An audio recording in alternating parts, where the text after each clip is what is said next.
He thought the worst was done. She was not moving anymore. Samuel Trevor stood in the falling snow, certain the bitter cold would complete the work his fists had begun. He checked her pulse, felt the faint beat still clinging to life, and walked away smiling. He was 20 miles down the highway before the shaking in his hands finally stopped. He believed no one would ever find her. He believed the snow would bury his crime before sunrise. He believed he had gotten away with murder. But what Samuel did not know, what he could never have imagined, was that someone had been watching him for months. Someone who had tracked every lie, every stolen dollar, every secret he thought was buried too deep to reach. And that someone was already standing over Rose's body before Samuel even made it to the next town. What happened next did not just save one woman's life. It destroyed an entire empire of lies, and it proved something that every abuser refuses to believe, that the truth always finds its way out of the cold. This story is a reminder that no matter how dark and hopeless things become, survival is never the end of the story, it is the beginning. And sometimes, the people who try to silence you are the very ones who give your voice its power. If this story has already grabbed you, hit that subscribe button so you never miss what is coming. I have another incredible story for you tomorrow. While you are at it, drop a comment and tell me what part of the world you are watching from. I love seeing this community span the globe. All right, let us get back to the story. Rose Morgan's blood had not yet turned to ice when Samuel Trevor decided the world had become quiet enough for him to leave. He loomed over her crumpled figure, flexing his bruised hands, feeling the deep throb in his knuckles. The abandoned highway disappeared into darkness in both directions. There were no headlights, no one to see. There was only snow and the black of night, and the kind of profound silence that makes a man believe he can get away with anything. "You should have just let it be," Samuel whispered into the wind. Though Rose was far beyond hearing him. She lay with her face pressed against the frozen pavement. One of her arms was trapped awkwardly beneath her body, while the other was stretched out as if she had been reaching for a help that was never going to arrive. Her long, dark hair spread across the asphalt, now lightly dusted with a layer of fresh snow. A dark pool of blood was spreading near her temple, where her head had struck the ground. It was a stark contrast against her pale skin, with steam gently rising from it into the frigid air. Samuel knelt beside her and pressed 2 fingers to the side of her neck. He found a pulse. It was faint and unsteady, a fragile thread barely holding on. That was good enough for him. He stood up, wiping his bloody hands on the legs of his jeans. His breath came out in sharp, white clouds. The cold seeped through his leather jacket, but he was too full of adrenaline to notice. The electric thrill of his own righteousness was still coursing through his veins. She had done this to herself. She had spent months questioning him, doubting everything, and threatening to expose truths she could never fully comprehend. "I am finished protecting you, Samuel." Those were her final words to him, spoken from the doorway of her apartment, as if she held any sort of power, as if she could possibly know the terrible price of that defiance. Samuel looked down at Rose's motionless body. The shoulder of her red flannel shirt was ripped open. Her jeans were soaked completely through from the damp snow. One of her boots lay several feet away, kicked off during their struggle, looking like a piece of abandoned evidence. The freezing temperatures would finish the job his hands had started. He knew hypothermia was a swift and silent killer in these conditions. He had researched it years before, after a hunting trip nearly ended in tragedy. 28 degrees, wet clothes, and unconsciousness. She probably had about 90 minutes before her internal temperature fell too far, perhaps even less time than that. When the sun came up, she would be just another sad story on the morning news. A local artist discovered dead after her car broke down. The police would invent their own narrative. She had car trouble. She tried to walk for help. She succumbed to the elements. No one would ever question it. In the dead of a Minnesota winter, nobody ever questioned a body that was found frozen. Samuel made his way back to his truck, the sound of his boots crunching loudly in the fresh snow. He stopped for a moment at the driver's side door to take one final look back. Rose had not stirred. The snow was already starting to blanket her form. It was a gentle and unstoppable process, like the earth itself was reclaiming her. He pulled himself into the driver's seat, and the engine roared to life. Hot air immediately began blasting from the vents.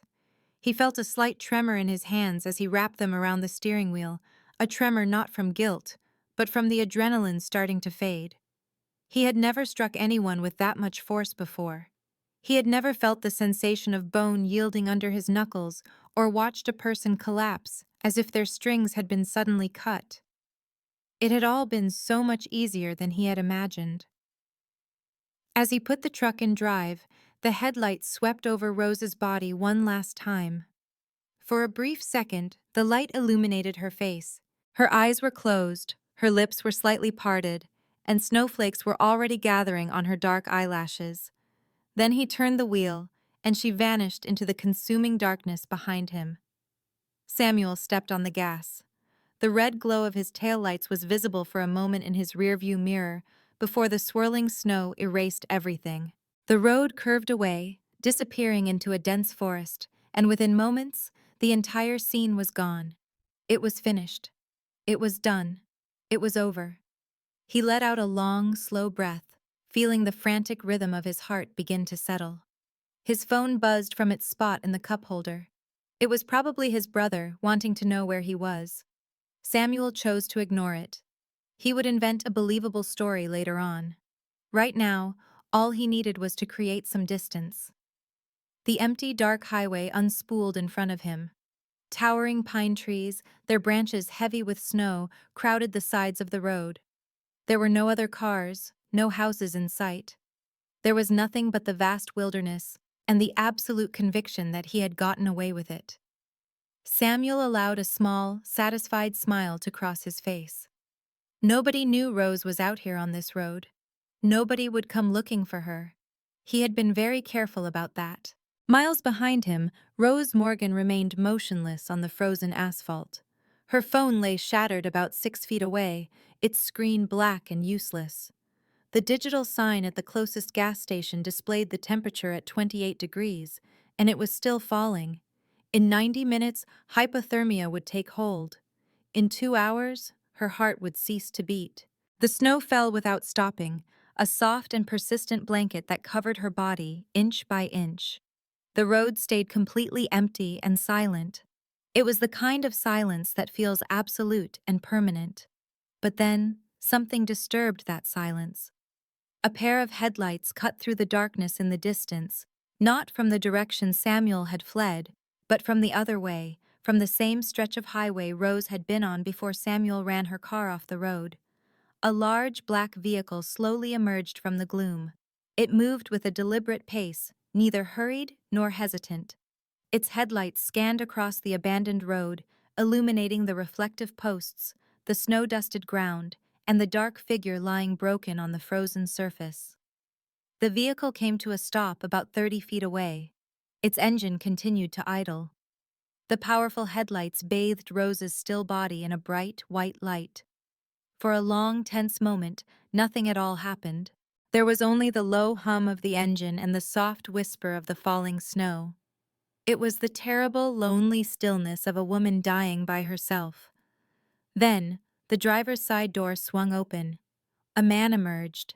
He was tall and composed, dressed in a long black coat that he wore open despite the intense cold. He had dark hair and sharp, chiseled features, a face that gave away no secrets. He stood for a moment next to his vehicle, taking in the entire scene with the calm patience of a person who had found exactly what he expected to find. The Osmet had been tracking Samuel Trevor's trail of mistakes for many months.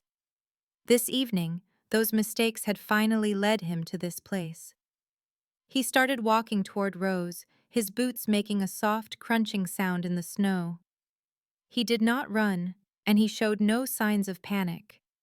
His movements seemed to carry a sense of inevitability, like watching a final door swing shut. The headlights threw his long shadow across the road, making it stretch out toward Rose's body. The cold air turned his breath into white steam. Snow began to collect on the shoulders of his coat. He came to a stop beside her, looking down at her unconscious figure with an expression that was hard to read. It could have been cold calculation, or it might have been something else entirely. Then, Theosmet turned his head very slowly, his gaze fixed on the empty highway where Samuel Trevor had just disappeared. And in that single instant, standing all alone on a frozen road with a dying woman at his feet, Theosmet came to a decision. It was a decision that would unravel every single thing Samuel thought he had so carefully buried. The night was not over. In fact, it was only just beginning. The first thing Rose felt was not pain. It was cold. It was a deep, penetrating cold that felt like being submerged, like being dragged down into dark water where all sounds grow distant and all movement becomes slow and heavy. She tried to force her eyes open, but could not remember the simple mechanics of how to do it. She tried to move, but her own body felt like a foreign object, completely disconnected from her will, refusing every single command her mind sent. From somewhere far away, she could hear the sound of breathing. Was it her own? Or was it someone else's? She could not be sure. Snowflakes landed on her face, soft and relentless, melting against skin that had lost almost all sensation. Every tiny, cold impact felt like a whisper, urging her to just let go, to sink even deeper into the spreading numbness that was consuming her limbs. Her mind desperately searched for something to hold on to, a memory, any reason to keep fighting. She saw Samuel's face, contorted with fury, his fist striking her, the world spinning violently, and the black asphalt rushing up to meet her. The memory came back in broken pieces, the edges of it hazy and unclear. She had been leaving him, finally and truly leaving him. It had been 3 long years of walking on eggshells around him, 3 years of constantly apologizing for things that were never her fault, 3 years of watching herself become smaller and smaller until she could no longer recognize the person staring back at her from the mirror. Tonight, she had made an attempt to reclaim her own life. "I am done protecting your secret, Samuel." She had spoken those words while standing in her doorway, with her car keys in her hand and an overnight bag already packed by the door. She had said them because she genuinely believed she was finally safe. She thought he would not dare to follow her. She thought the restraining order she had filed just that afternoon would actually mean something. She had been tragically wrong about everything. Rose's lungs ached with every shallow breath she took. Something inside her chest felt shattered, grinding with every small movement. It was probably broken ribs, or maybe something much worse. She had taken a first aid class many years ago. That was back in a time when she still believed that knowledge could be a shield. It was back when she thought that being cautious was the same as being safe. Flail chest, a punctured lung, internal bleeding. The medical terms drifted through her fading consciousness like wreckage from a sunken ship. She tried to will her left arm to move. Nothing happened. The commands from her brain seemed to die somewhere on the journey between her thoughts and her limbs. Her body was no longer listening to her. It had stopped cooperating. It had stopped caring if she would survive for even the next 60 seconds. A weak flutter of panic rose in her chest, like a bird with broken wings attempting to fly. "Move. You have to get up. Just crawl. Do anything." But her muscles refused to obey. She was a prisoner inside of her own body, just a passenger in a vehicle that was speeding toward a cliff with no way to reach the steering wheel. The cold grew even more intense. Having grown up with Minnesota winters, she knew exactly how this progressed. First came the numbness, which had already claimed her fingers and her toes. The sensation was retreating inward, as if her body was sacrificing its outer territories to protect its vital core. It began with the cold, a deep ache that settled into her bones. Soon the shivering started, a violent, full-body tremor she could not control. Then her mind began to fog. She knew what came next. There was a final, deceptive warmth that tricked victims of the cold into tearing off their clothes just before they died. They felt like they were on fire as their systems failed. Rose wondered which stage she had reached. She wondered if she would even notice when she crossed into the last one. Her mind drifted back to her apartment, a small space crowded with unfinished paintings that smelled of chemicals and old coffee. She had been painting a series on metamorphosis, focusing on butterflies breaking free from their cocoons. The irony of it all felt heavy and cruel. For months, she had been capturing transformation on canvas, while being trapped in a relationship that was extinguishing the person she once was. Who was I before him? The memory was gone. Samuel had chipped away at everything that made her feel whole, her confidence, her friendships, her very sense of safety. He did it slowly, with the persistence of water wearing down stone, and by the time she saw the erosion, vital pieces of her soul were already gone, pieces she could no longer identify. And tonight, he had finally taken what was left. A noise echoed somewhere in the distance. It could have been an engine, or maybe just the wind moving through the pines. Rose's fading mind could no longer tell the difference between what was real and what was imagined. Everything began to melt together.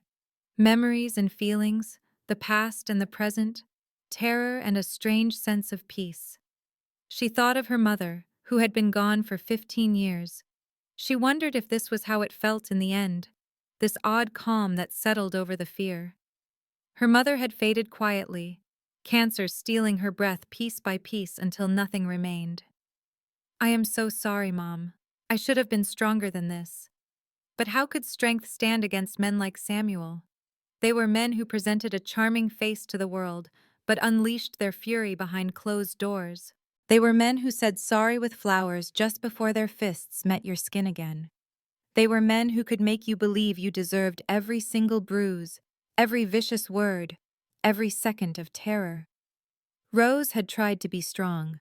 She had tried to leave him 6 different times before this night. Every single time, he found a new way to drag her back into his world. He used threats, then tears, then promises to change that lasted just long enough for her to put her clothes back in the closet. But this time was different. She had not told him she was leaving. She gave him no opportunity for manipulation or threats. She simply filed for a restraining order, threw her life into her car, and drove away. He found her anyway. Men like Samuel always found you. Her breathing became more shallow. The sharp pain in her side began to fade into a dull, almost distant ache. It was not because the injury was healing, but because her body was losing its ability to feel pain at all. All her internal systems were shutting down, one after another, like the lights going out in an abandoned house. "This is the way I die," Rose thought, a detached observer to her own end. Alone on a frozen road, all because I finally found the courage to save myself. The sheer injustice of it should have sparked a fire inside her, one last flare of rage to fight for her life. But she was just so tired. She was tired of fighting, tired of being scared, and so tired of carrying the weight of his violence, as if it were a burden she had earned. Perhaps it was just easier to let go. Perhaps the numbing cold was a final kindness. Snow began to gather on her eyelashes and in her hair, collecting at the corner of her mouth. Her breath was now a faint whisper of mist in the frigid air. The road stretched out before her, empty and infinite. Rose Morgan felt herself slipping away from all of it, pulled into a darkness that promised an end to all the hurting. Then she heard footsteps.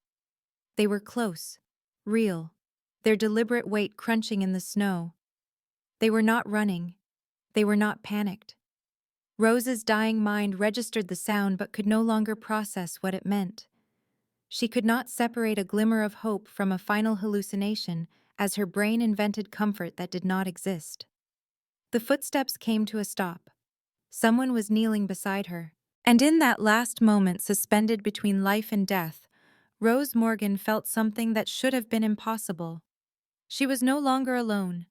Theo had never believed in coincidences.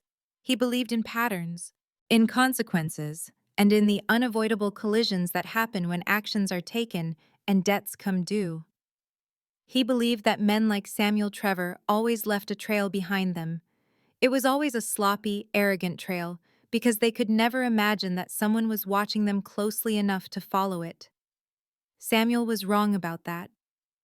Theo knelt next to Rose Morgan's unconscious form, the edge of his long coat sweeping across the snow-dusted road. Now that he was closer, he could see the damage was far worse than he had anticipated. The left side of her face was badly swollen, a deep purple bruise already flowering across her cheek. Dried blood matted her dark hair to her scalp. Her breathing was dangerously shallow and irregular.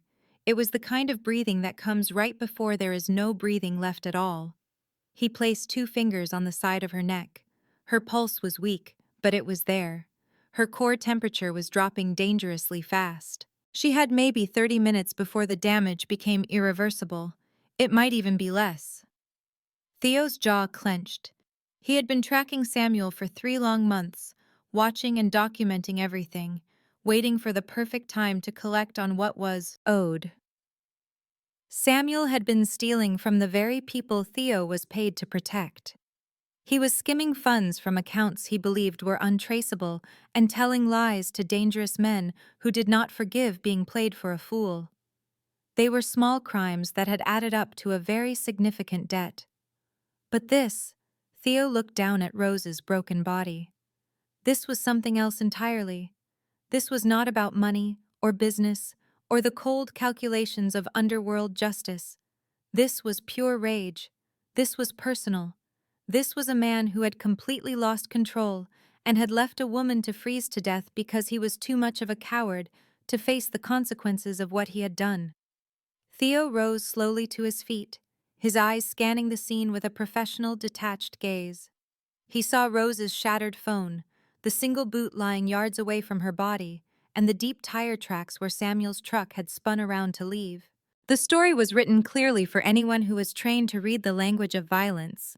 Samuel had not planned to do this.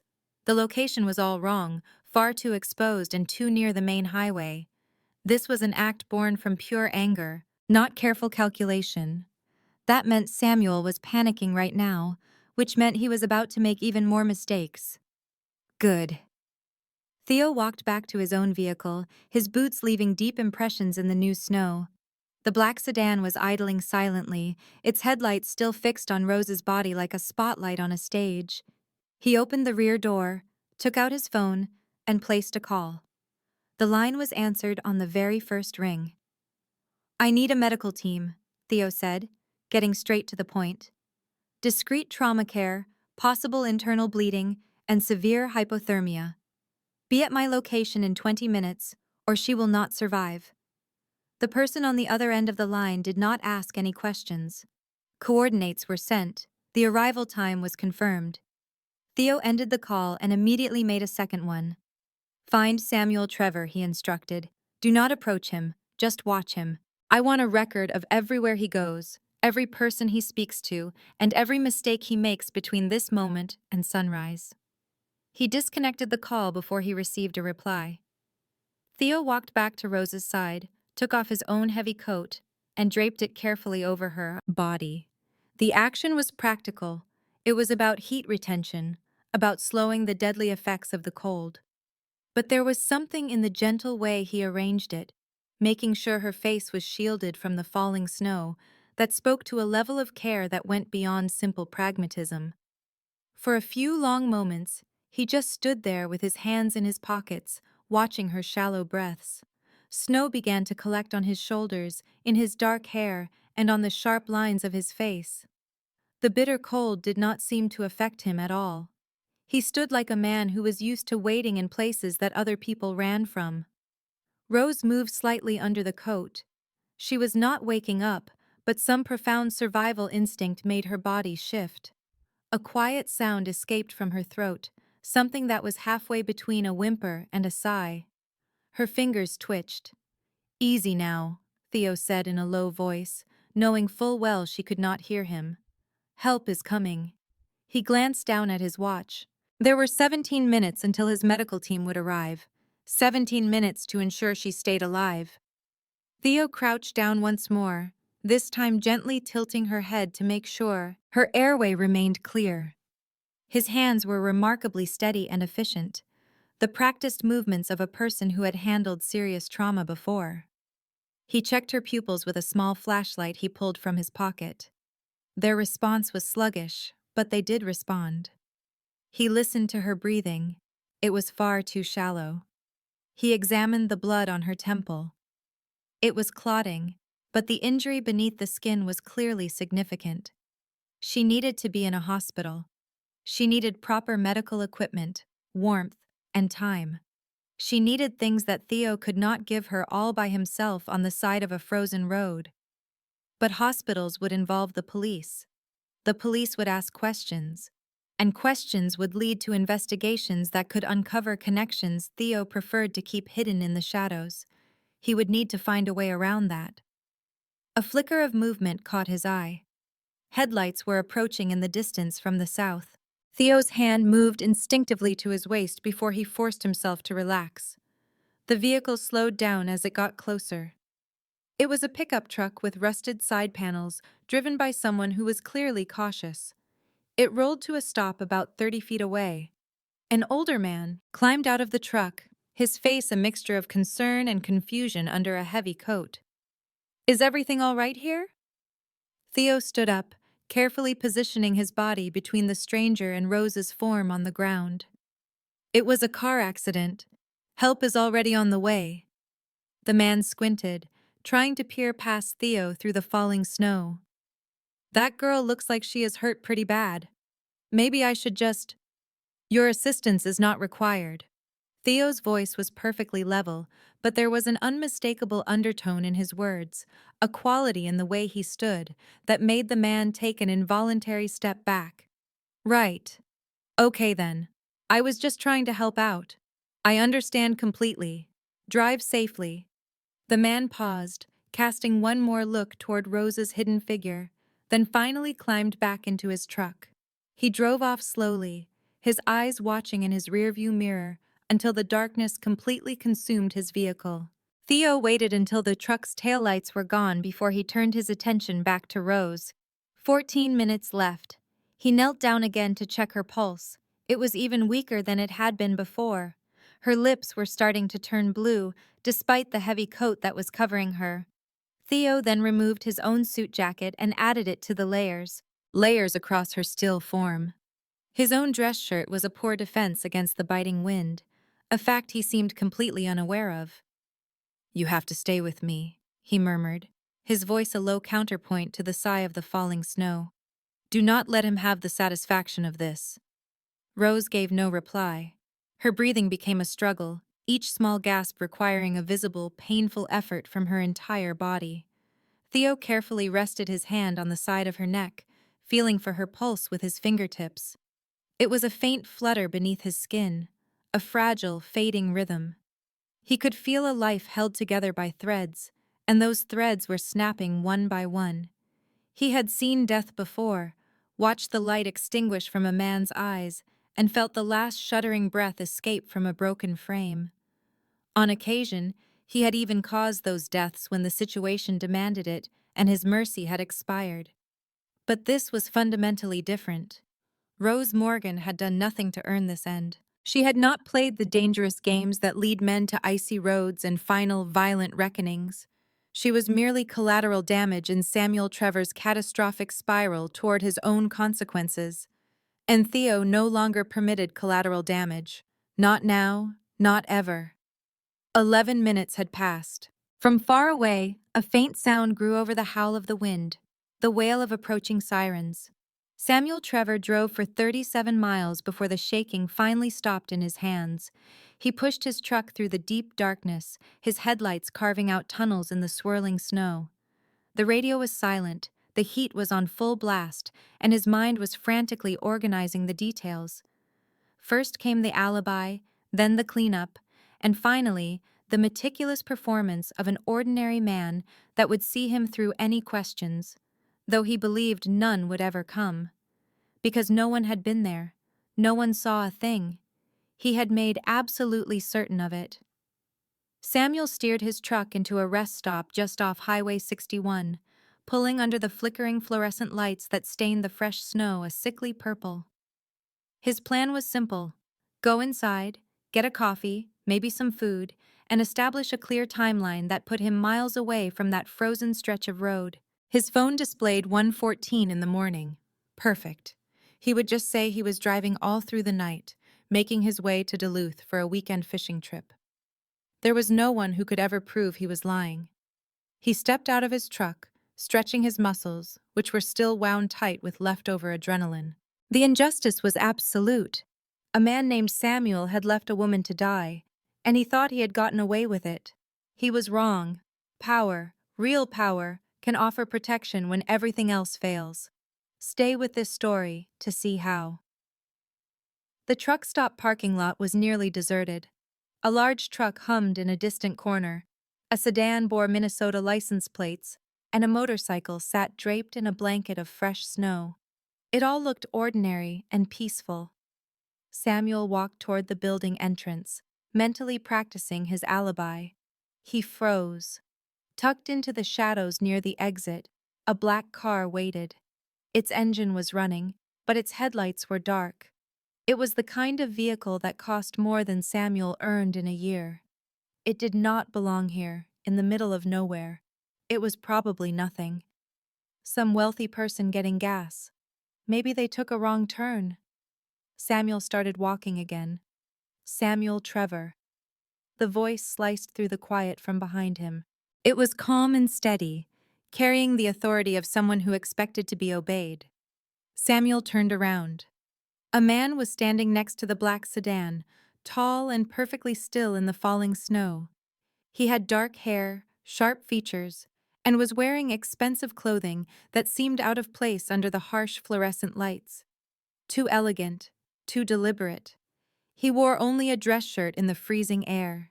He had no coat, as if the cold was simply an inconvenience he had decided to ignore. "Do I know you?" Samuel tried to sound casual, but his heart began to pound inside his chest. The man moved toward him with unhurried steps.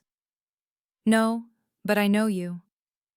There was something in that statement that made Samuel's stomach clench. It was not the words themselves, but the absolute confidence behind them. This was the kind of certainty that came from facts, not guesses. "Listen, I know what you did. You abandoned Rose Morgan on Route 47. The man halted about 6 feet away. "That was approximately 40 minutes ago. You felt for her pulse, knew she was alive, and you left her there in the cold to perish." Samuel's blood turned to ice. It was colder than the winter air, colder than the fear that was crystallizing in his lungs. "I have no idea what you are talking about." The lie was automatic, but it sounded weak even to him.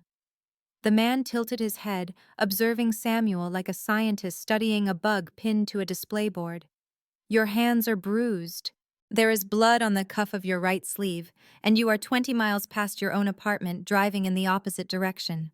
And that story you concocted about Duluth will fall apart because you failed to pack any fishing gear." Samuel glanced down at his hands and saw the purple, swollen knuckles. He looked at his sleeve and saw the dark stain that, in his arrogance or stupidity, he had somehow failed to see. "Who in the hell are you?" "Theo." The name was delivered like a physical blow. Samuel had heard that name before, spoken in whispers in the back of bars, mentioned in cautious conversations among men who dealt in untraceable cash and quiet favors. He had heard stories about a man who moved through the city's underworld like a ghost, a man who settled debts quietly and with chilling permanence. He never had to raise his voice, because his reputation always did the screaming for him. They were stories Samuel had always brushed off as mere exaggerations. Urban legends told by small-time crooks who were just trying to sound more dangerous than they were. But looking at Theo now, standing there in the flesh, Samuel finally understood that every single story had been a profound understatement. "I did not do it." Samuel's mind was racing, trying to find some escape. "Whatever you believe happened, you are wrong. I believe you have been stealing from the Bellamy accounts for the last 6 months." Theo's voice never lost its conversational, almost casual tone. I believe you have been skimming profits from the deliveries you were entrusted to transport safely. I believe you have been telling lies about very powerful people who do not forgive being lied about. Samuel's throat became painfully dry. The Bellamy accounts. Dear God, he had been so meticulous, taking only small amounts at a time, carefully covering all of his tracks. How could he know? And as for tonight? Theo went on. I believe you came to the conclusion that Rose Morgan knew too much about your side business, so you made the decision to eliminate the problem. She is my ex-girlfriend. Not a problem. She passed some sensitive information to an accountant 3 weeks ago. Theo's expression remained a complete blank. It included copies of invoices you were certain she had forgotten about. It also included details about shipments that did not match the official manifests. She had no idea what she was actually giving away, but you certainly did. That is the reason you followed her tonight. That is the reason you lost control and panicked. Samuel felt the solid ground beneath his feet begin to tilt and sway. Rose had spoken to an accountant, and she had given him his paperwork. When did this happen? How? I need you to understand something, Theo said, and he took another deliberate step closer. I have been observing you for several months, Samuel. I have been watching you steal, watching you lie, and watching you make powerful enemies of people who take that kind of thing very seriously. I have been patient with you because the full debt that you owe requires time to be calculated with proper accuracy. He took another step. But tonight, you went and hurt someone who had absolutely nothing to do with your personal crimes. Someone whose only mistake was the simple fact of knowing you. And that. Theo's voice dropped even lower, becoming quieter, and somehow much more terrifying in its complete restraint. That changes absolutely everything. Samuel's hand started to twitch toward his pocket, searching for his keys, his phone, anything that could help. But Theo's intense gaze froze him in place. If you decide to run, I will find you before the sun rises. If you call the local police, I will make certain that they discover every single crime you have committed since you turned 18 years old. And if you even think about trying to finish what you started with Rose. Theo paused, allowing the unspoken threat to hang heavy in the frozen night air. You will not get close enough to even try. What is it that you want? Samuel's voice cracked with strain. I want you to fully comprehend that this particular story is now over. Your version of it concludes right here, right now. Everything that happens from this point forward depends entirely on whether Rose Morgan lives or if she dies. Is she going to? Samuel cut himself off, but it was already too late. Theo offered a smile, but it was the kind of chilling smile that made Samuel's skin crawl. You are wondering if she is still alive. You are wondering if someone managed to find her. You are wondering if your terrible mistake is somehow reversible. He took one final step forward, now so close that Samuel could see the absolute glacial coldness deep within his eyes. She is alive, Samuel. She is alive despite every single thing you did to make sure that she would not be.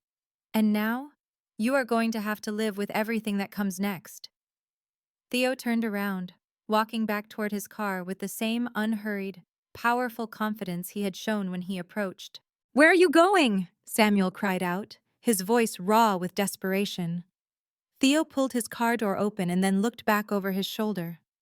I am going to watch you finally understand what consequence truly feels like. Then he was simply gone. The black sedan pulled away silently into the darkness, leaving Samuel Trevor standing all alone under the ugly fluorescent lights, with blood on his sleeve and the crushing weight of his mistakes finally, irrevocably, catching up to him. The specialized medical team arrived on the scene with no sirens. 2 vehicles, a dark sport utility vehicle and an unmarked van, pulled onto the icy road with a quiet, practiced efficiency. 4 people got out. There were 2 paramedics, a doctor, and another person. Theo immediately recognized as one of Dr. Keller's top trauma specialists from the private clinic located downtown. There would be no questions asked, no official paperwork filed, and no public records that would ever trigger a formal investigation, which was exactly what Theo had requested. How long has it been? Dr. Keller was already kneeling down beside Rose, assessing her vital signs with swift, expert movements. It has been 43 minutes since I found her, Theo reported. Her pulse is weakening, her breathing is shallow, and her core body temperature is at a critical level. Dr. Keller worked with incredible speed. An intravenous line was inserted, heated blankets were wrapped around her, and an oxygen mask was securely fitted. Her entire team moved around her like perfectly choreographed dancers, with each person knowing their specific role without needing to be told. She has a possible skull fracture, multiple rib fractures, and internal bleeding is very likely. Dr. Keller's eyes met Theo's. This woman requires surgery immediately. Is it possible to transport her? She is going to die if we wait. Theo gave a single decisive nod. Get her to your facility. Make sure she stays completely off the record. Do not notify any authorities until you hear from me. Dr. Keller paused for a moment. What if she does not survive? She will survive. Theo's tone was absolute, as if his own will could guarantee the outcome. You make certain of it. The team moved Rose into the van with practiced, robotic efficiency. Theo stood and watched as the vehicles were consumed by the night, their red taillights vanishing into the swirling snow. He was left alone on the deserted road, examining the chaos Samuel had abandoned. There was blood staining the asphalt, deep tire tracks, a solitary boot, and the crushed mobile phone. All signs of a violent struggle, of a callous abandonment, of a man convinced he could simply erase a person and escape without consequence. Theo carefully picked up the phone, taking care not to disturb the shattered screen. Even in this state, it could hold valuable information, from text messages to call histories, the kind of digital trail that people so often forget they leave in their wake. His own phone began to vibrate. He answered it with a single word. Talk. Samuel is at the Pine Ridge truck stop just off Route 61. The voice on the other end was James, one of Theo's top surveillance men. He has been standing in that parking lot for the last 6 minutes. He appears agitated. I am aware. I was just with him. A brief silence followed. So you spoke with him. I needed him to know. Theo began walking back toward his sedan, the phone held tight against his ear. I needed him to realize this was not a random event. I wanted him to feel that someone was watching him. I wanted him to know that consequences have a name. That was a risky decision, boss. Samuel Trevor is a coward who preys on women and steals from anyone he believes is too weak to fight back. He lacks the intelligence to be a real threat. Theo settled into the driver's seat. But I want a complete file on him, not just his involvement with the Bellamy accounts. I need everything. I want to know who he speaks with, who he is indebted to, and where all his money is going. And I must understand precisely how Rose Morgan got caught in the middle of this. I am already on it. I uncovered something noteworthy that happened about 3 weeks ago. Rose paid a visit to Muller and Associates, an accounting firm located downtown. She stayed for a total of 90 minutes. Theo felt his jaw clench. For what reason? I am still investigating that. But Muller is the firm that manages the Bellamy portfolio, and for months, they have been flagging significant irregularities in Samuel's shipping documentation. The separate facts began to form a clear picture. Rose was not merely Samuel's former girlfriend. She had become his greatest liability, the one individual who could accidentally expose all his criminal activities just by answering a few questions with honesty. Discover what she discussed with them, Theo ordered. I need every last detail. Also, Samuel's brother has called him twice within the past hour. He left voice messages. Should I retrieve the audio recordings? Yes. And I want surveillance on the brother. If Samuel decides to run to his family, I need to know about it. Theo finished the call and sat in the quiet car, the engine running while the heater pushed back against the bitter cold. His mind raced through different possibilities, assessing probabilities and trying to predict Samuel's next actions. Samuel was going to panic. Men like him invariably do the moment they sense the walls are closing in around them. He would either try to flee, a foolish but common reaction, or he would attempt to destroy evidence to cover his path. This meant Rose would require protection even after she regained consciousness. If she regained consciousness. Theo forcefully dismissed that thought. Dr. Keller was the most skilled trauma surgeon in the entire state, known for being both discreet and very expensive. If any person was capable of saving Rose, it was her. His phone vibrated again. It was a text message from a number he did not recognize. The package has been delivered. She is now in the operating room. We will provide an update in 3 hours. Package. The word made it sound as if Rose Morgan was inanimate cargo and not a woman who was bleeding to death because she had made the terrible mistake of placing her trust in the wrong man. Theo scrolled through his contacts until he found a name he had not dialed in several months. The phone rang 3 times before someone answered. Smets. The voice was gruff and thick with sleep. Are you aware of what time it is? I require all available information on Rose Morgan. She is 28 years old, an artist who resides on Riverside, and her last known place of employment was the Copper Gallery in the downtown area. Why? Detective Hayes now sounded much more alert and suspicious. Because she is under my protection, and I must know who she is apart from the person Samuel Trevor attempted to annihilate. A pause. You mean Trevor? That despicable individual who has been handling deliveries for the Bellamy operation? The very same one. What did he do to her? He did what men of his kind always do. Theo's voice was completely devoid of emotion. He unleashed his rage on someone physically smaller, on someone who had trusted him, on someone who was unable to defend herself. Hayes let out a long, slow breath. Where is she at this moment? In surgery.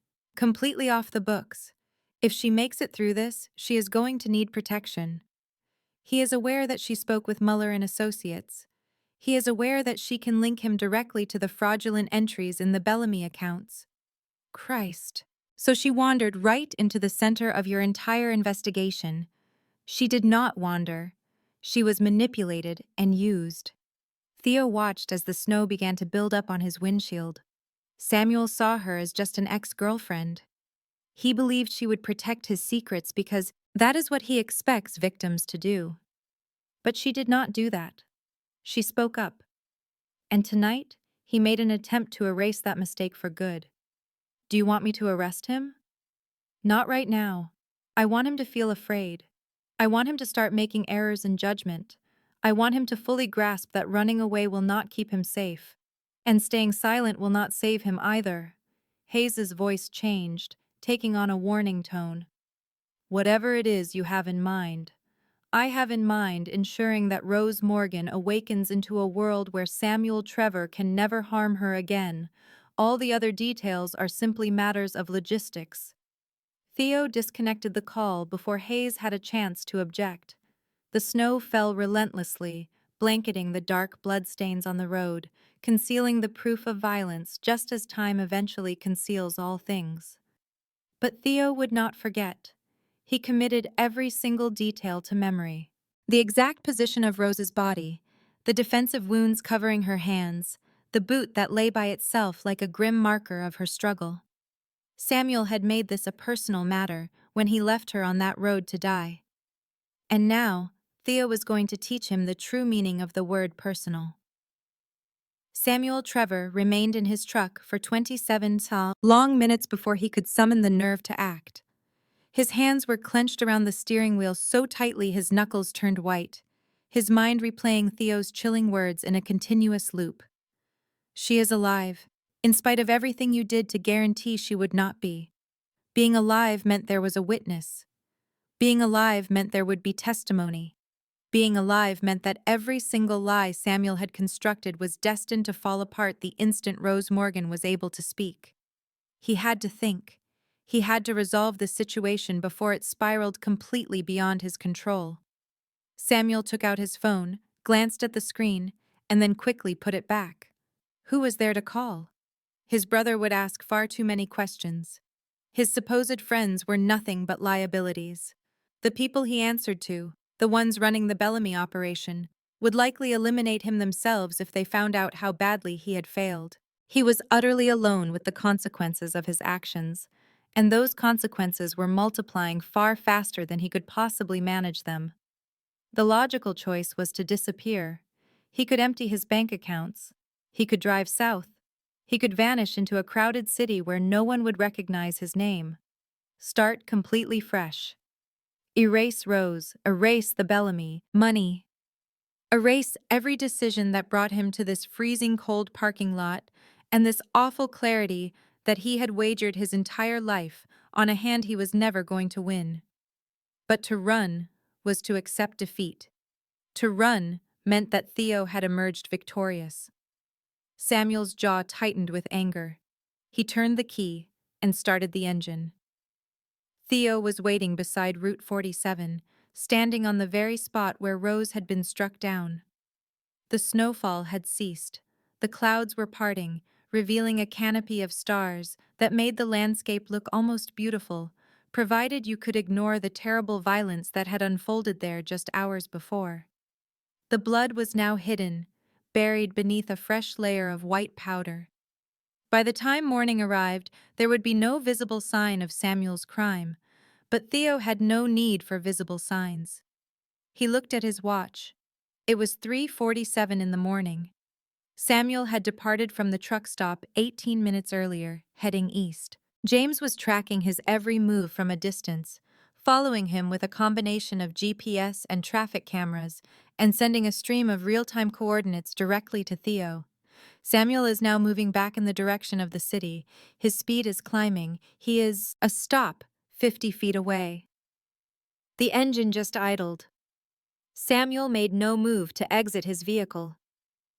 That was when Theo emerged from the shadows, stepping directly into the harsh glare of the truck's headlights. Samuel's brake lights blazed with sudden intensity, a clear sign of his fight-or-flight response kicking into high gear. Finally, the driver's side door creaked open. Samuel climbed out, attempting to project an image of confidence, trying desperately to hold on to some small fragment of control. "Are you following me now?" Samuel's voice shouted, thin and brittle with false courage. "No, I have been waiting for you," Theo replied as he walked steadily forward. "I knew that you would return. Men like you always come back. You have to revisit the scene. You need to confirm that your story ended exactly the way you wrote it." Samuel's hands tightened into hard fists at his sides. "I have no idea what kind of game you think you are playing." "This is not a game, Samuel. These are the consequences." Theo made a small gesture toward the empty stretch of road. "You came back to see if Rose's body was still here, didn't you? To check if anyone had found her, or if the freezing cold had finished the job your fists could not. You are completely insane." "No, I am just precise," Theo corrected him, stopping about 10 feet away. "I selected this exact location for a reason. There is a stop 50 feet away." The engine just idled. Samuel made no move to exit his vehicle. That was when Theo emerged from the shadows, stepping directly into the harsh glare of the truck's headlights. Samuel's brake lights blazed with sudden intensity, a clear sign of his fight-or-flight response kicking into high gear. Finally, the driver's side door creaked open. Samuel climbed out, attempting to project an image of confidence, trying desperately to hold on to some small fragment of control. "Are you following me now?" Samuel's voice shouted, thin and brittle with false courage. "No, I have been waiting for you," Theo replied as he walked steadily forward. "I knew that you would return. Men like you always come back. You have to revisit the scene. You need to confirm that your story ended exactly the way you wrote it." Samuel's hands tightened into hard fists at his sides. "I have no idea what kind of game you think you are playing." "This is not a game, Samuel. These are the consequences." Theo made a small gesture toward the empty stretch of road. "You came back to see if Rose's body was still here, didn't you? To check if anyone had found her, or if the freezing cold had finished the job your fists could not. You are completely insane." "No, I am just precise," Theo corrected him, stopping about 10 feet away. I selected this exact location for a reason. There is no traffic here at night, zero witnesses, and not a single security camera for 3 miles in any direction. The closest house sits 4 miles to the east. If a person were to scream out here, absolutely no one would ever hear them. Samuel took an involuntary step back. Are you making a threat against me? I am explaining the context of your situation. Theo's voice was completely calm and conversational. You assumed this road was deserted by simple chance. It was not. I have been manipulating your every move for weeks, Samuel. The very jobs you accepted, the specific routes you drove, even the people you placed your trust in, all of it was carefully calculated to lead you to this exact place, at this exact moment. A moment where you would finally realize just how completely you have been defeated. All the color washed out of Samuel's face.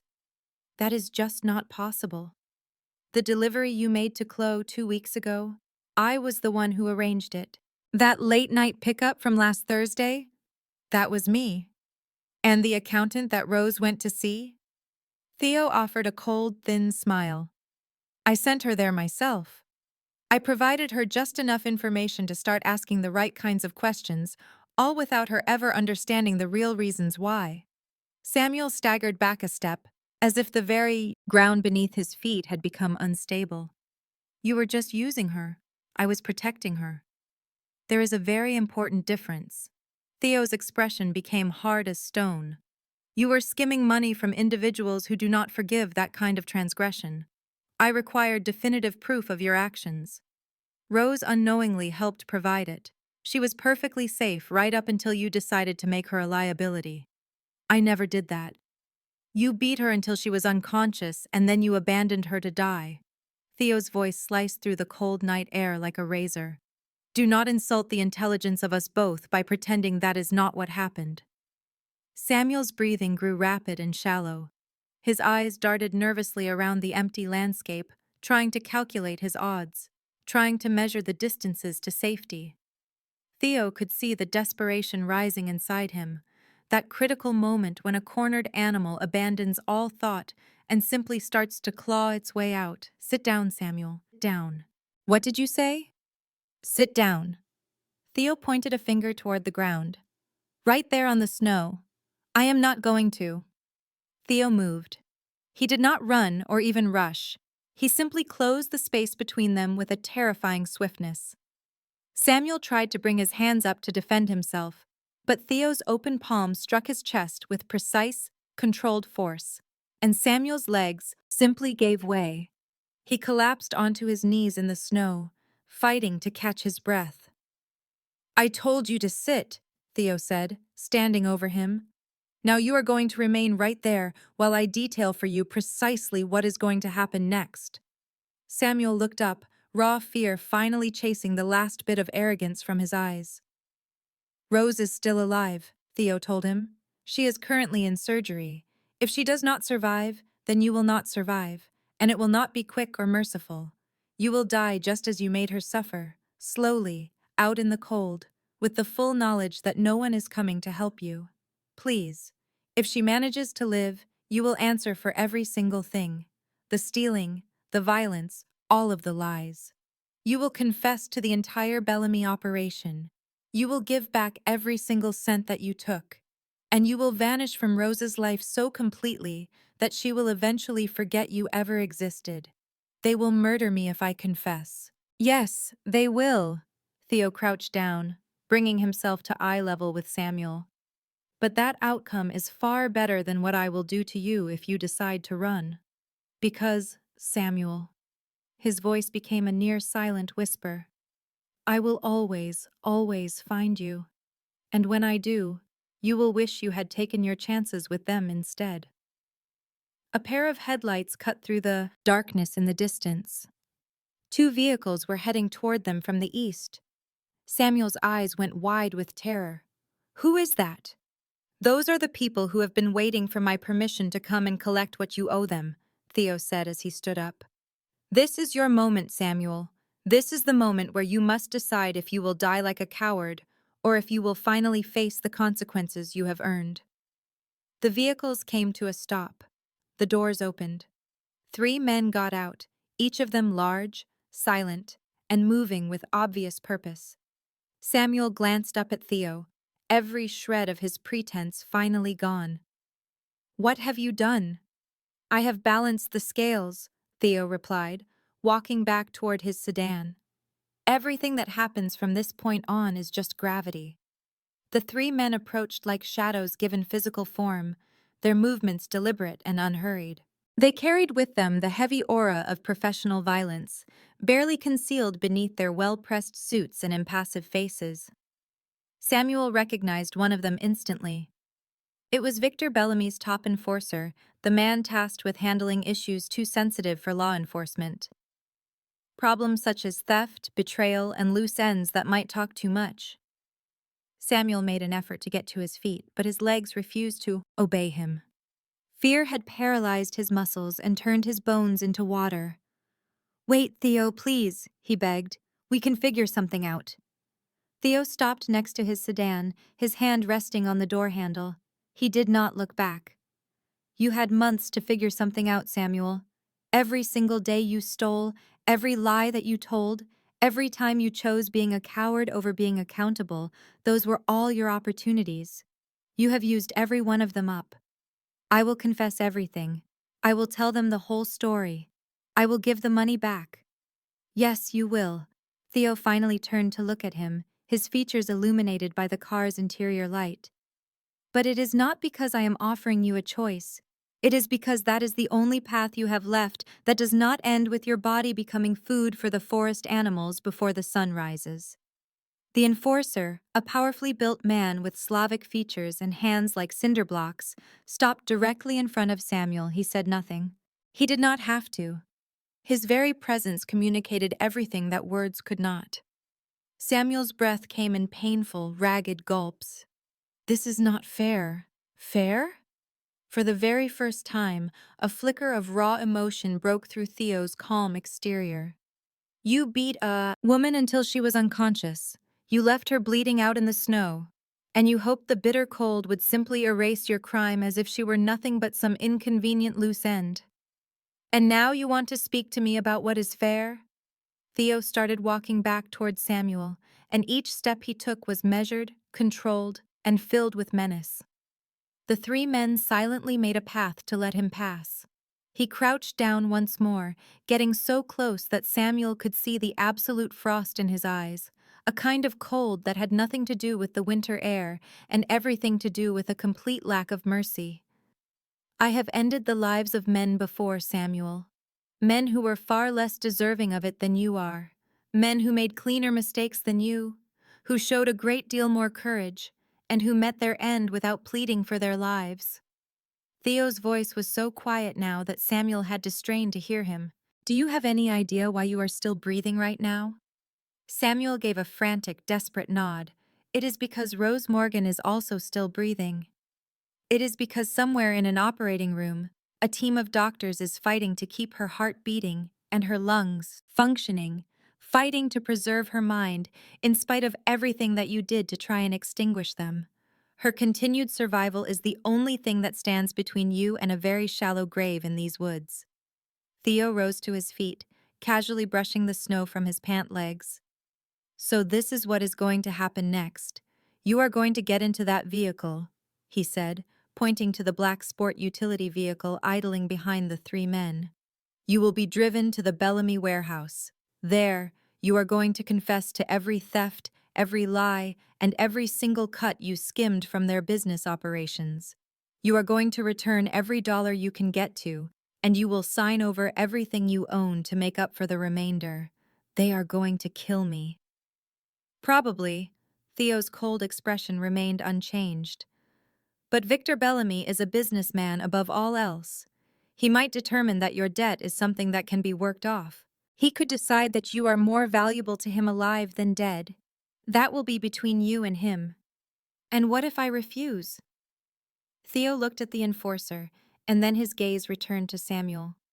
"Then you will never leave this road. And tomorrow morning, when some hunters discover your truck abandoned here with your blood on the steering wheel, everyone will just conclude that you ran away. They will assume your guilt finally caught up to you. They will assume that the cold, or the wolves, or your own simple cowardice finally took you. The enforcer's hand shifted to his waist, where the starlight caught the glint of something metallic. Make your choice, Samuel. Theo walked back to his sedan. Either you face what you have earned, or you can disappear with the very same mercy that you showed to Rose. Samuel made the choice for survival.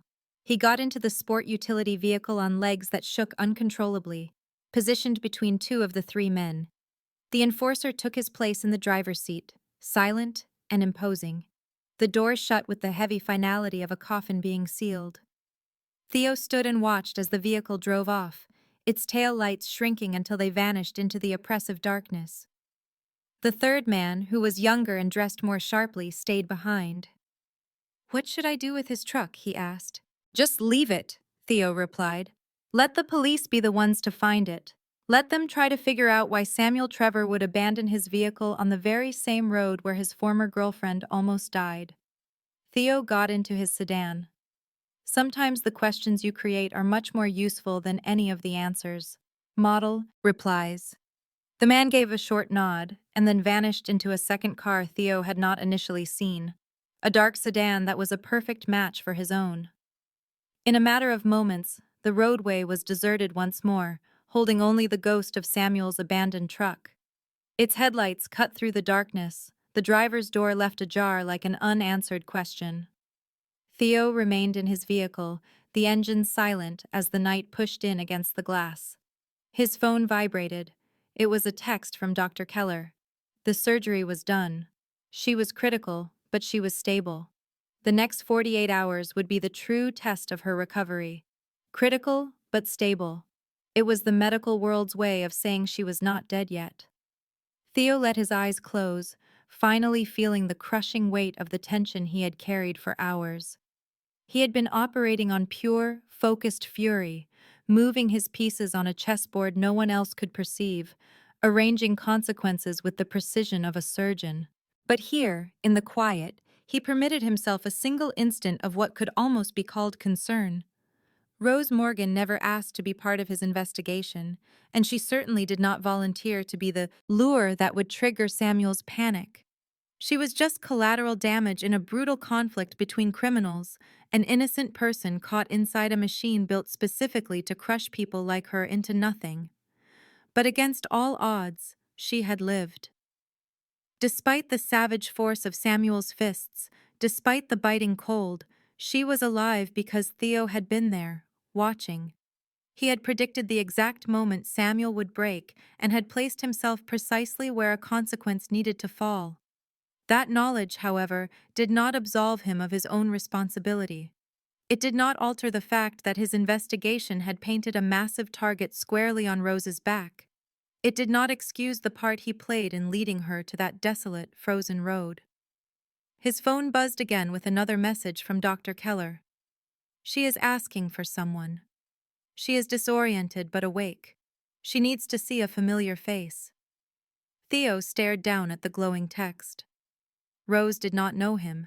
She would not recognize his face or his voice, and she would have no way of understanding why a stranger dressed in expensive clothing was sitting at her hospital bedside, making promises to keep her safe. He carefully typed a response. "Contact her emergency contacts.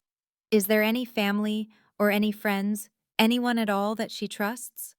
The answer arrived almost instantly. "We already tried. Her parents are deceased. She has no siblings. Her friends are not picking up their phones at 4 in the morning. Right now, you are all she has." Theo sat with that message, feeling the profound heaviness of the words. Rose Morgan was utterly isolated by Samuel's cruelty, cut off from any system of support, and completely alone in the world, with the single exception of the man who had turned her into his unwitting pawn. He turned the key, and the engine came to life. The drive to Dr. Keller's private facility took 23 minutes. Theo used the time to construct explanations that all felt hollow and insufficient. How could you possibly explain to someone that they almost died because you desperately needed a piece of evidence? How do you say you are sorry for a consequence you saw coming but failed to stop? You do not, Theo concluded. You simply make certain that it never, ever happens again. He guided the car into the clinic's underground parking area, stopped the engine, and started walking toward the elevator. That elevator would carry him up to Rose Morgan's room, toward the woman whose sheer will to live had inadvertently saved Samuel Trevor's own life, and toward the woman Theo now had a duty to protect, even if she could never comprehend the reason why.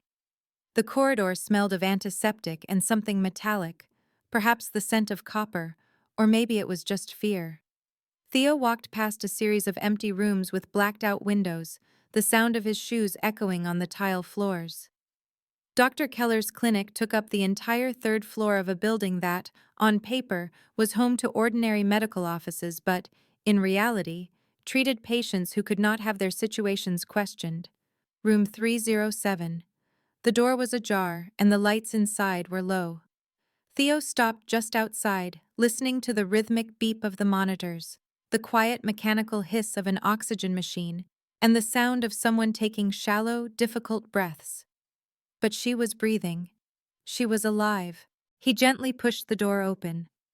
Rose Morgan was lying in the hospital bed, and she looked impossibly small, buried beneath the stark white sheets and the cluster of medical devices.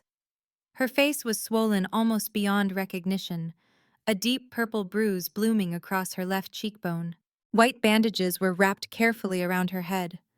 One of her eyes was swollen completely shut from the trauma. An intravenous drip was connected to her arm. Thin oxygen tubes were positioned just under her nose. The monitors beside her bed tracked a heartbeat with an irregular rhythm that made Theo's jaw clench. This was the result of Samuel's fists. This was the brutal consequence of a man's rage that had been allowed to destroy. Dr. Keller was standing next to the bed, looking over a chart. She glanced up as Theo came in, her face etched with exhaustion. She is stable for the moment. Her prognosis includes a skull fracture, a grade 2 concussion, 4 broken ribs, a punctured lung, and severe hypothermia. Dr. Keller listed the injuries as if she were reading a shopping list. I have repaired everything that I could. The rest is up to her now. It depends on whether she can fight, on whether her body believes that survival is worth all the effort. Theo stepped closer to the bed, his eyes fixed on Rose's battered face. You mentioned she was conscious. She was, but only briefly. She was confused. She asked where she was, who had hurt her, and if she was finally safe. Dr. Keller took a slight pause, and then she asked if Samuel was going to come back. A chilling sensation settled deep in Theo's chest. Even while unconscious, even while this broken, Rose's immediate fear was of the very man who had put her in this bed. What was your answer? I told her that she was safe, that nobody could get to her in here. Dr. Keller closed the medical chart. I made no mention of you. I had no idea how to explain a complete stranger who had orchestrated her entire protection. Good. Theo moved a chair to the side of the bed and sat down. When she wakes up again, I will be the one to explain. Are you going to tell her the truth? I will tell her some of it. Dr. Keller observed him for a long, quiet moment. You hold yourself responsible. It was a statement, not a question. Theo offered no reply. She would have been dead without your intervention, Dr. Keller pressed on. The hypothermia itself, just another 15 minutes out there, and her core body temperature would have fallen below the point of no return. You are the one who saved her life. I am the one who painted the target. Theo's voice was devoid of emotion. Samuel attacked her because she unknowingly passed information to me, because I manipulated the situation to make her useful, because my need for evidence was greater than my concern for her safety. You had no way of knowing he would snap like that. I knew precisely what kind of man he was. I was aware of his history with her. I know that men like Samuel never let go without a fight. Theo leaned forward, resting his elbows on his knees. I calculated the inherent risk, and I made the decision that it was an acceptable one. I was mistaken. The monitors beeped with a steady, relentless rhythm, filling the heavy silence that hung between them. Rose began to stir, a tiny movement that was barely noticeable. Her unbandaged eye fluttered open, its gaze unfocused, trying to comprehend the ceiling tiles and the dim fluorescent lights above. Her lips parted, attempting to shape words around the oxygen tubing. Theo was on his feet in an instant. Rose, you are safe. You are in a medical clinic. Her eye moved toward the sound of his voice, her vision slowly coming into focus. She stared at him, her expression a mix of confusion and fear, and maybe something that looked like recognition, even though they had never once met. Who? Her voice was hardly more than a whisper, raspy from the cold and the trauma. My name is Theo. I was the one who found you on Route 47. You were injured. I am the one who brought you here. Rose's breathing became faster and more shallow. The monitors reacted instantly, her heart rate beginning to climb. Samuel is not coming for you. He cannot come here. You are protected now. She tried to push herself up but failed, letting out a gasp as the movement sent a wave of pain through her body. Theo put a gentle hand on her shoulder, urging her to remain still. Do not move. You have several broken ribs and a punctured lung. Any movement will only make it worse. Tears began to escape from her open eye, tracing paths down her bruised skin. He found me. I was trying to leave him, and he found me. I know, he answered softly. Rose's voice broke. He told me that nobody would ever come for me, that I would just freeze to death, that it was all my fault because I talked too much. He was lying. Theo's voice was firm and steady, a solid anchor for her to hold on to. Someone did come. I came for you and you did not freeze. You survived. Rose just stared at him, her mind struggling to process the information through a fog of pain, heavy medication, and deep trauma. Why? Why would you do that? How did you even— Because I was already watching Samuel. I was following his trail of mistakes and documenting every one of his crimes. You were drawn into this by accident, and I failed to shield you from the fallout. Theo held her gaze without flinching. I am sorry. The apology seemed to startle her more than any other thing he had said. She blinked slowly, and fresh tears began to spill from her eye. You do not even know who I am. No, but I know what he did to you. And I know that you do not deserve to die just for being brave enough to leave a man who caused you so much pain. Rose's monitor gave away her emotional turmoil as her heart rate spiked and her breathing grew more rapid. Dr. Keller started to move to adjust her medication, but Theo raised a hand, stopping her. Rose, listen to me very carefully. Samuel Trevor is gone. He is being made to answer for every single thing he has done. To you, to other people, to everyone he has ever stolen from. He will never touch you again. He will never come anywhere near you again. That chapter of your life is now officially over. You cannot promise me that. Her voice was tiny and full of defeat. Men like Samuel do not just disappear. They always come back. They find a way. Not this one. Theo's tone was filled with an absolute, unshakable certainty. I have made absolutely sure of it. Rose carefully studied his face, taking in the sharp angles of his features and the coldness in his eyes that somehow seemed to hold a genuine warmth when he looked at her.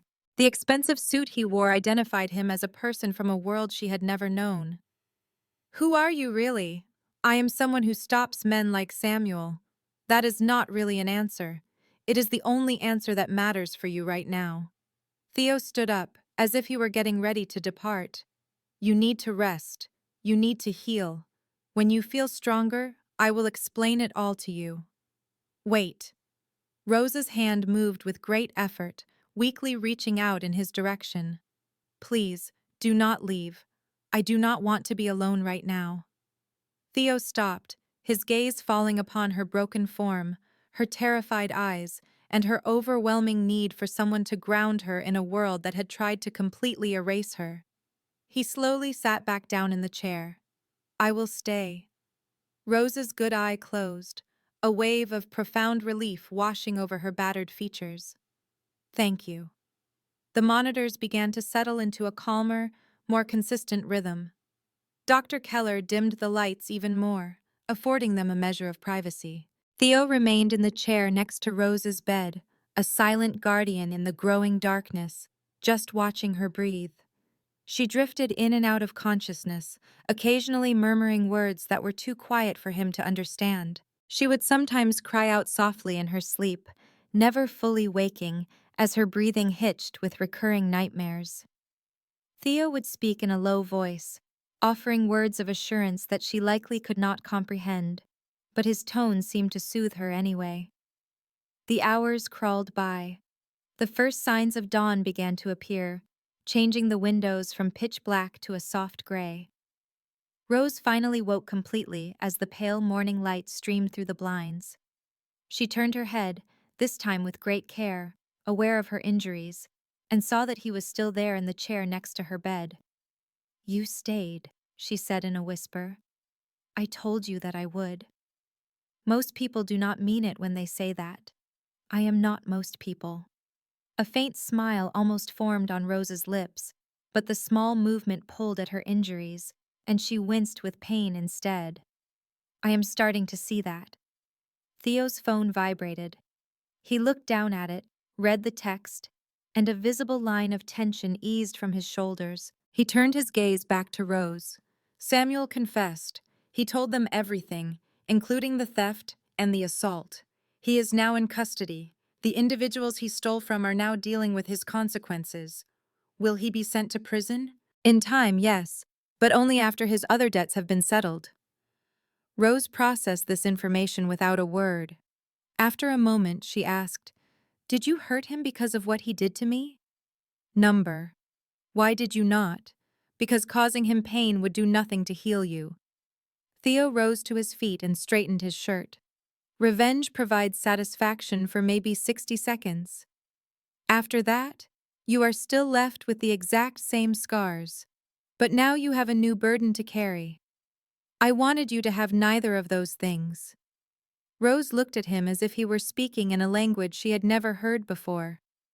"I do not understand you. You do not need to. All you need to do is trust that when I tell you that you are safe, I am telling you the truth. I do." The words seemed to startle them both. Rose appeared as surprised by her own conviction as Theo was to hear it.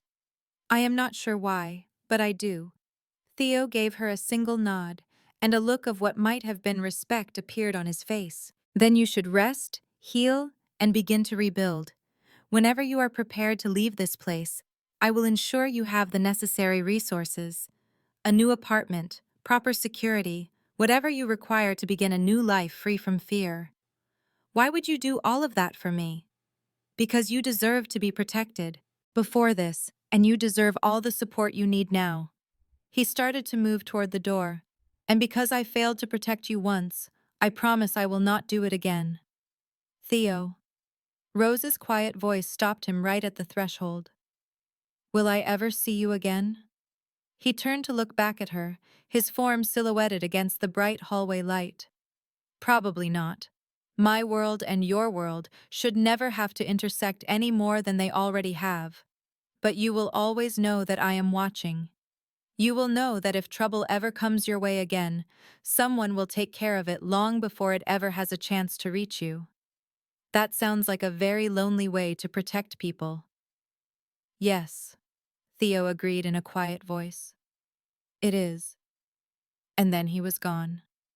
The door closed with a soft click behind him, leaving Rose Morgan alone with her injuries and her beeping monitors, and the strangely comforting knowledge that a very dangerous man had somehow decided she was worth saving. Rose would spend 8 days recovering in Dr. Keller's exclusive clinic before she was finally strong enough to walk without any assistance. 8 long days filled with surgeries and intensive physical therapy, and terrifying nightmares that woke her up screaming for a help that, this time, finally came. 8 days of learning how to breathe again without feeling pain and how to move without wincing. She wanted to move without agony, to simply exist without compulsively checking every door and window, waiting for Samuel to return. He never did. On the first morning, she managed to stand up without help. Rose limped to the window and stared down at the city. She saw gray buildings, streams of traffic, and people going about their lives with an easy assumption of safety.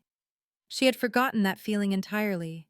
She had forgotten how to navigate the world without constantly mapping out exits and planning escape routes. Dr. Keller came in holding fresh bandages.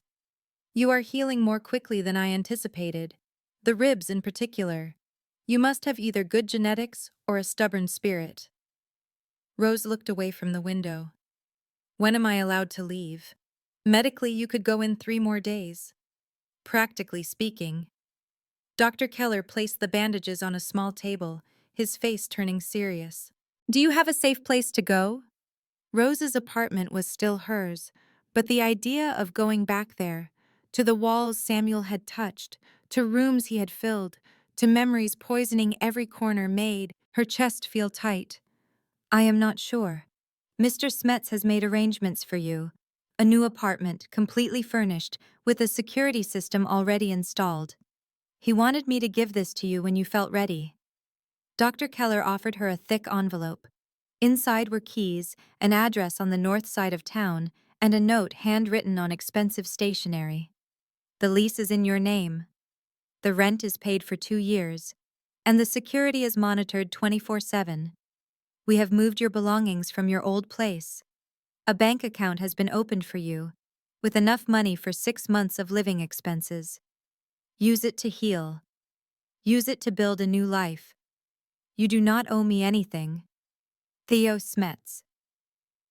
Rose read the note 2 times, struggling to connect this incredible generosity with the dangerous man who had sat silently by her hospital bed for hours. This is far too much. For a man like him, this is a small gesture. Dr. Keller started to change Rose's bandages with a practiced, efficient touch. Theo Smets lives in a world where money is a tool and power is a weapon. But once in a while, very rarely, he uses them both for something that looks a lot like kindness. Have you known him for a long time? Long enough to know he is a complicated man. Dangerous? Yes. A criminal? Without a doubt. But there is a personal code hidden beneath all that coldness. There are lines he refuses to cross. There are people he will not abandon after he has taken them under his protection. Rose flinched as Dr. Keller gently examined her tender ribs. "Why me? Why does he even care about what happens to me?" "Because you were injured in his war. Because Samuel turned you into collateral damage in a conflict that had nothing to do with you. Theo does not accept innocent casualties." Dr. Keller secured the final bandage. "And I also believe you remind him that not everyone in his circle is broken beyond saving. That some people are still worth fighting for. I do not feel saved. I feel rearranged." Rose looked down at her recovering body, at the bruises that were changing from deep purple to a pale yellow, and at the scars that would be there long after the pain was gone. "It feels like someone reached into my life and pulled out all the shattered pieces, then put them back together in a completely new order. Is that better or worse than what you had before?" Rose thought about it. Before was Samuel. Before was fear that called itself love, and control that was disguised as concern. It was violence that was excused as passion. Before meant vanishing into another person's idea of who she was supposed to be. "Better," she finally admitted in a quiet voice. "It is definitely better." On day 11, Rose was discharged from the hospital. She left with prescriptions, instructions for physical therapy, and Dr. Keller's personal phone number, just in case anything feels wrong. A black sedan was parked outside. The driver, a man in a dark suit who said his name was James, was silent for the entire ride. He drove her to the address on the north side, helped carry the few things she had acquired during her hospital stay, and then gave her the keys.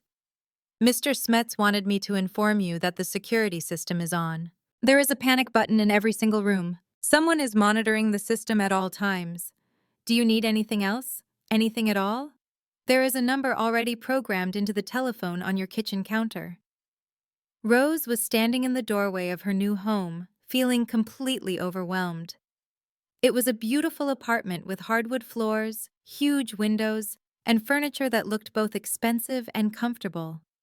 It was nothing like the tiny studio she had lived in with Samuel, where every single surface held a memory of a fight or an apology and the steady erosion of her spirit. This apartment felt clean and untouched. It was like possibility had been made into a physical space. "Thank you," she said to James. He just nodded and left without another word. Rose walked through the apartment at a slow pace, taking in all the details. Her own paintings, the ones she was sure were gone forever, were hanging on the walls, each one professionally framed. Her art supplies were neatly organized in the second bedroom, which was now a studio with perfect light from the north. Her books were on bookshelves she had never owned. Her life had been carefully put back together by someone who had noticed what was important to her. She found the phone James had told her about. There was one number programmed into it. She stared at that number for a very long time before she finally pressed the button to dial. The phone rang just once. Rose. She recognized Theo's voice instantly. "You moved my paintings. You are an artist. You need to have your work with you. You had them framed. These frames must have cost more than I made in 6 months. Art deserves to be displayed properly." There was a brief silence. "Are you getting settled in?" Rose glanced around at her new apartment, at her new life, feeling gratitude and confusion fighting for control inside her. "Why are you doing all of this? The apartment, the money, all of this protection. You owe me nothing. I owe you everything." Theo's voice was very quiet now. "You almost died because I used you without asking. Because what you knew was more important to me than protecting who you were. That is not a debt that can be erased with a check. So this is what guilt feels like. This is accountability." Rose sat down on the unfamiliar sofa in her unfamiliar living room. "What happened to Samuel?" he confessed. "He returned what he had stolen. He is currently repaying the rest of his obligations that are not your concern." "Is he still breathing?" "For the moment, yes. But whether that continues is entirely based on the decisions he makes from here on out." "Good." The venom in Rose's own voice was a shock to her. Then, more softly, she asked, "Will you come see me, just to check in?" "No." The word was a heavy door slamming shut. Rose felt a sharp crack form inside her chest, not of a broken heart, but of a deep and sudden disappointment. "Why will you not?" "Because having me in your life puts you in incredible danger. Because the people who know me become easy targets for my enemies. And because you deserve to be safe far more than you deserve to have my company." Theo let out a long, slow breath. "You are rebuilding your life, Rose. You are making something new out of the fragments Samuel tried to shatter. Do not let me be another complicated man who takes control of your world. You are not like him at all. I am exactly like him. I am just much better at concealing it." There was a long silence. "Stay safe, Rose Morgan. Create your art. Build your own life. Forget the night you nearly lost everything, and forget the man who was not fast enough to save you." "Theo." The connection ended. Rose sat there, still holding the phone, tears flowing down her face as it healed. They were not tears of sadness, but from the peculiar pain of being protected by a person who would not stay. He was someone who rescued her and then vanished, believing his very presence would ruin the very thing he fought to preserve. She could understand his logic, and she even hated it a little. But she also recognized that Theo Smets was correct. The new life she was starting could not involve the man who had set its beginning in motion. That would be like exchanging one difficult relationship for another one. It would mean swapping the control of Samuel for the protection of Theo, and she would lose herself all over again, inside someone else's idea of what safety meant. Rose got to her feet, dried her tears, and walked into her studio. The easel was waiting with a clean canvas and fresh paints. She picked up a brush and immediately started to create something entirely new and her own. 4 months of physical therapy had shown Rose that healing is never a straight line. There were days she woke up with no pain, her body moving with ease, the scars almost invisible. On other days, each breath was a struggle. Every small movement was a harsh reminder of the night. Samuel's violence completely changed her definition of what it meant to be vulnerable. Her therapist assured her this was normal. She explained that trauma continues to live in the body long after the physical wounds have healed. Rose had to learn to exist with both of these versions of herself. On the difficult days, she would paint. She used bold colors and aggressive strokes on canvases that screamed the things she could not speak out loud. The studio transformed into her sanctuary, a place where her rage, grief, and profound relief could all exist together without any need for an apology. The Copper Gallery contacted her 6 weeks after she left the hospital. Her former boss, Maria, spoke with a kind and careful voice. "Rose, my dear, I found out about what happened. Are you doing all right?" Rose nearly let out a laugh. Was she all right? She was alive, which was much more than Samuel had ever intended for her. "I am getting by." "Listen," Maria continued, "I have a collector who is asking about your butterfly series, the paintings called Metamorphosis. They want to commission a new body of work from you, 12 individual pieces. You will have complete creative freedom, and a budget that will keep you secure for a full year. Are you interested in that?" Rose gazed at the canvas before her.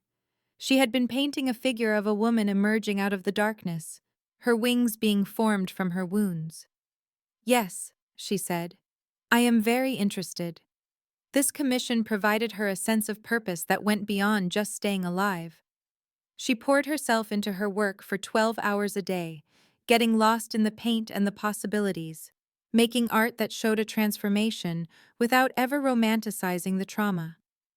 Each painting conveyed a fundamental truth: that real change is often violent, that significant growth requires some form of destruction, and that becoming a new person means you must mourn the person you once were.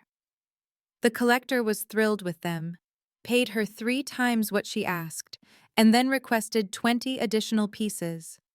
Against all odds, Rose Morgan had become a success. The panic attack hit her 3 months later. It was sudden and overwhelming, set off by nothing in particular, and by everything at once. An angry man's voice shouting nearby, the sound of footsteps just behind her on the street, the deep rumble of truck engines. Her therapist told her this was also a normal part of the process. She explained that hypervigilance was her nervous system's way of trying to stop future harm by imagining the worst in every safe situation. Rose started learning breathing techniques and grounding exercises. She had the phone number James provided, which connected to a dedicated security team who could talk her down from the imaginary ledges she saw everywhere. But she never once called Theo. The urge was certainly there, especially at 3 in the morning when the nightmares would jolt her awake and the suffocating silence felt like she was drowning. But he had made his position perfectly clear. His presence was a danger that was merely disguised as protection, and Rose was completely done with letting men, even those with good intentions, draw the lines of her world for her. So she saved herself instead. She did it one panic attack at a time, one nightmare survived, one single day of choosing to continue breathing when the simple act of breathing felt utterly impossible. Samuel Trevor's name finally surfaced in the news about 4 months after that night. Rose saw the headline while scrolling on her phone. "Local man perishes in custody after confessing to a number of serious crimes." She read through the entire article twice, at first feeling nothing, then a rush of everything, and then nothing once more. Samuel was gone, not by Theo's hand, but by the weight of the consequences he had spent years trying to escape. The article detailed charges of theft, assault, and deep ties to organized crime. It also mentioned a woman he had nearly murdered, but it never mentioned her name. She had a strong feeling this was Theo's influence, ensuring her privacy was guarded even within the official documents of a death. Rose put her phone down and went back to her painting. That evening, she dreamt of falling snow and a profound silence, and of the exact moment she had surrendered, truly believing that no one was ever coming for her. She woke up gasping for air, immediately checking the locks, and confirming the security system's steady green light. Then, she called her therapist, and they talked until the first light of dawn appeared. The gallery opening was held on a Tuesday during the spring. Rose stood surrounded by her paintings, 24 pieces in total, that documented her transformation from a victim to a survivor, and then to something that defied any simple label. The critics described it as visceral and unflinching, a powerful testament to feminine resilience. Rose just called it her exorcism. Maria found her attempting to hide in a corner, feeling completely overwhelmed by all the attention. "Are you okay? Ask me again tomorrow. That is fair." Maria gave her shoulder a supportive squeeze. "There is someone here asking to see you. He says he is a friend of yours, but he refused to give me his name." Rose's heart leaped in her chest. She quickly scanned the entire room, her eyes searching for those sharp features and cold eyes that, on occasion, held a surprising warmth. But the man who was walking toward her was not Theo. He was much younger, dressed in casual clothes, and he was carrying a small wrapped package. "Rose Morgan." "Yes, this is a delivery for you. It is from someone who was not able to be here, but who wanted to make sure you received this." He passed her the package and then vanished back into the crowd before she had a chance to ask any questions. Rose unwrapped it with care. Inside, she found a small card and a photograph. The picture showed her lying unconscious on the frozen ground. Snow was falling gently, and darkness was closing in all around her. But there, in the corner of the frame, barely noticeable, was a figure approaching her. Theo, captured in mid-stride, walking directly toward her through the desolate night. The card simply said, "You made it because you are stronger than the cold, stronger than the violence, and stronger than the men who were foolish enough to think they could break you. I was merely there to witness it. I am proud of what you have built." T. Rose just stared at the photograph, at the tangible evidence that someone had indeed come for her, that she had not been left to perish all alone, that justice had arrived at the very moment it was needed most. She carefully placed the photo inside her bag and walked back into her gallery opening. She returned to the art she had created from the ashes, to the life she had constructed from all the broken pieces. She returned to the future that Samuel never, for a second, thought she would live to see. Later that night, all alone in her apartment, Rose hung that photograph just above her easel. It was not a reminder of her trauma, but instead, it was proof of a powerful truth. The absolute worst night of her life had also been the very beginning of her becoming someone completely new. That survival was never a passive act. It was an active choice, one she repeated every day, to keep on existing despite having every reason to give up. She took her brush in hand and began a new painting. It was a woman walking through a snowstorm toward a light that she could not yet see. She was trusting that it was there, somewhere up ahead. Rose Morgan was painting her own rescue. Rose Morgan was, at long last, finally free. Beyond her window, the city was moving through the darkness on its way to the dawn. It was indifferent to any individual suffering and completely blind to any private victories.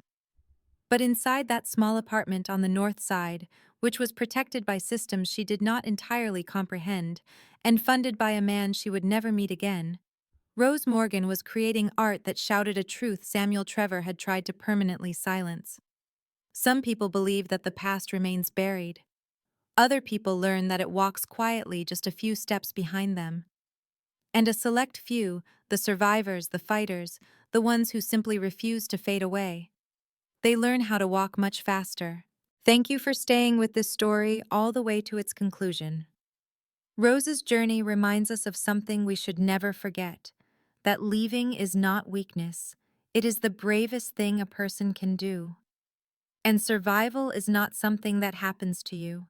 It is something you choose every single day, even when the world gives you every reason to stop choosing it.